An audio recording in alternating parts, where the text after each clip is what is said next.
Ticket बा बिसायख'थिनि खोथाखौ जों बुंनो हाया। बियो जाहैबाय कमप्लिटलि हाइकमान्डनिसो खोथा।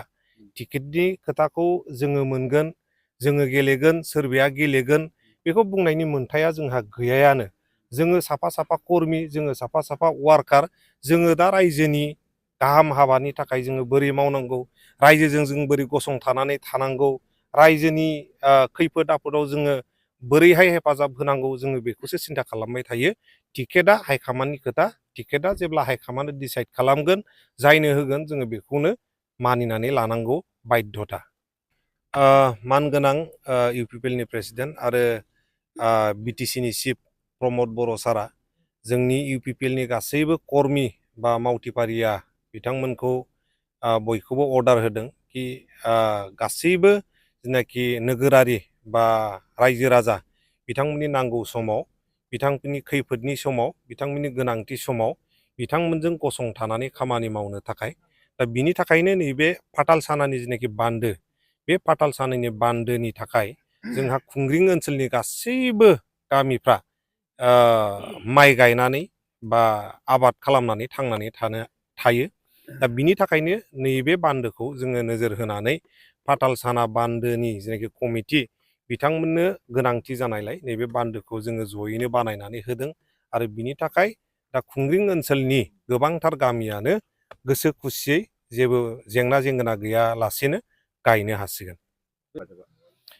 हेफाजाबा बिथांमोना गोजोननायखौ फोरमायदों, आंल' नङा, जोंजों लोगोसे दङ ब्लकनि प्रेसिडेन्ट बिदाव मुसाहारि बिथां, जोंनि इयुथनि सेंग्राफोर गासैबो दङ। दा जोङो ज' नांनानैनो नैबे बान्दोखौ बानायनानै होदों। जोंल' मावदों बे नङा, रायजो राजा बिथांमोनहाबो गावसोरबो मावफादों, गावसोरबो ट्रेक्टर होफायदों, जों जेसिबि होदों, जों ट्रेक्टर होफादों। दा बे खामानिखौ 10-12 दिन कन्टिनिउ जेसिबि गंनै आरो गंब्रै गंबासो ट्रेक्टर होनानै जोङो बेखौ कमप्लिट खालामनो हादों। आरो कमप्लिट खालामनायजोंल' जोङो कमप्लिट जाबाय बा जोबजोबथारबाय होननानै जों बेखौ सानाखै। दा बेजों लोगोसेयैनो नैबे बान्दोआव नैबे ओनसोला जिहेतु हिस्ट'रिक मोनसे गोथार थावनि, अन्थाइ थाइथाम होननानैबो मिथिजायो। बे ओनसोलखौ बोरै जोङो साबना हामना खालामनो हायो, साखोन सिखोन लाखोनो हायो, बोरैहाय समायना रमायना बिबार गोनां बिफांफोर गायनो हायो, जों बेखौबो नोजोर बोदों। हाग्रा दानस्रांनायनि मोनसे परिबेस आरो माने एफरेस्टेसन खालामनायनि माबा मोनसे सिन्था? एफरेस्टेसनखौ जेब्ला इनभाइरनमेन्ट दे जायो, जोङो बेफ्राव माखासे प्लान्टेसननि प्रग्रामखौ लानो हायो। बियो डिपार्टमेन्टेलनि कमप्लिटलि कनसार्न, आरो बेखौ बिनि सायाव आङो गोबांथार बाथ्रा बुंनो सानाखै। गोजोननाया जोङो दाख्लैबो खनसे जोङो सावरायखांबाय। जोङो खोब नैबे सारनि सोमोन्दै जोङो रायज्लायगासिनो दङ, गोजोननायखौ मोनदों। आरो ओरै सोनाबनि गामियाबो खोब गोजोननाय मोनदों, गारि घरा सोलियामोन। नैबे अन्थाइ थाइथाम बान्दो जानाय लोगो लोगो मोननै खामानि होनाय जाहैदों आरो बे लामायाबो जाबाय आरो जोंनि बान्दोआबो साफस जाबाय। गायनाय फुनायनि थाखाय जोङो खोब उसुबिदामोन। 1994-95 आव जोङो फैसा खांनानै बानायदोंमोन, हाजोबैनि द्रप थानानै।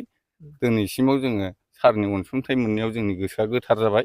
आरो जोङो इयुनाव जोंनो जिथु फिथाइखौ होदोंब्ला, जों मोनजादोंब्ला, बे सारनोबो जोङो बे फिथाइखौ जों जाहाथे 17था गामिया होफिनगोन होननानै जोङो मोनसे मिनिजिं खालामलायबाय आरो माने जोंखौ अनदोंबा जोंबो अनफिननांगोन।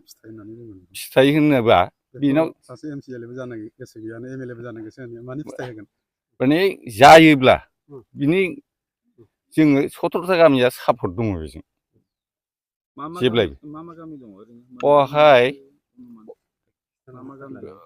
नैबेनिफ्राय गल्दंफारानिफ्राय लादो, गल्दंफारा, बावरागुरि, मारुफारा, थालिरबारि, खुंग्रिं, हान्थुफारा, दख्लाफारा, हान्थुफारा मोननै नामा? हान्थुफारा मोननै, मुराफारा, आस्राबारि, गोथैबारि, बाथाबारि, ओमफ्राय आस्राबारि, नारेंगुरि, 17था दं। औ, 17था गामिनि थाखाय सुबिदा जागोन। सुबिदा जाबाय। माने बिदि जायाखैमोन। जायाखैमोन, बे बायोबा माने दैया सिलाय बिलाय खोब खहामोन, दावराव दावसि। दैया फुरा एकदम जों थांनाय दैज्लाङाव जों बेजोंनो गायनानै जादों। दा दावराव दावसिया जोंनि माबायाव बेले-बेजेया फैनाय जायाखै आरो जोङो मोनबाय, क्लियार जाबाय, गांनाय उखैनाया फुरा जाबाय एसे। थेवब्लाबो जोङो नैबे सारनि अनसुंथाइ मोननायाव जोङो दिनैसिमाव आरो साबसिन गोजोननाय फैबावदों। नोंथांमोननि ओनसोलनि EM बा MCLA रन्जित बसुमतारी बिथांनाव नोंथांमोना सहाय बिहैदोंना बिहैयाखैमोन? जों थांनाय जायाखै। डाइरेक्ट सांग्रां सारनाव बिहैदों। बिनाय माने जोङो ओरैबायदि सुबिदा होदोंनो होननाय खोनानायलाय जों फंनै फंथामसो एसे बै आवजाराव लेंहरनायाव जोङो थांनानै रायज्लायदों दे एथ' थारिखआव आं नायसिगोन होननानै गावनो निजेसो फैदों, खननै फैदों सारा। नोंथांमोना बेखौ मावोबा बेसेबांसो खरसा जागौमोन आइडिया खालामनायनि सायाव? जोङो गिबियाव सिमोन 15 लाख थाखा गारदों। क्लियार जादों जानाया खुनुरुखुम लोलिलिं जादों आरो 15 लाख थाखा गारनानै जोङो बिगा प्रति खांदों आरो जनसंख्या हिसाबै। बियो खय फुट दंथाय जोंथ' सुनाय जायाखै। 100 मिटारनि बारगोन। दा जोङो दिनै गोजोननाया साबसिन फैनाया जाहैबाय बेखौ जोङो साननाय बादि गारि गंनै एराय जालायनाय बान्दो जाबाय आरो बेराफारसे सानजानि सोनाबनि गामियाबो खोब गोजोननाय फैदों।